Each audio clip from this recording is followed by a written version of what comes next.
আগামীকাল ভোর 5:30 থেকে 7টা অথবা 8টা পর্যন্ত যে এলাকাগুলো লাল চিহ্নিত হয়ে আছে এই এলাকাগুলাই ভারী বৃষ্টি হওয়ার সম্ভাবনা রয়েছে।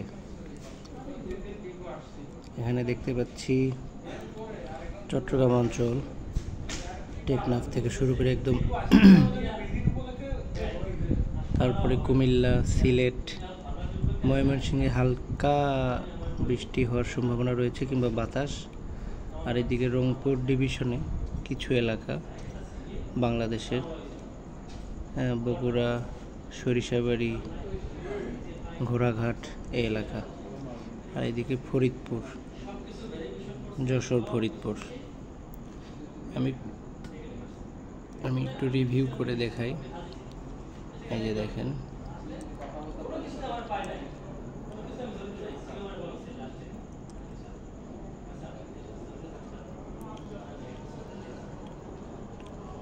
তো এই এলাকার জনবল যারা আছেন, এই এলাকার মানুষজন পূর্বেই সতর্ক অবস্থান নেওয়ার জন্য, জরুরি অবস্থা নেওয়ার জন্য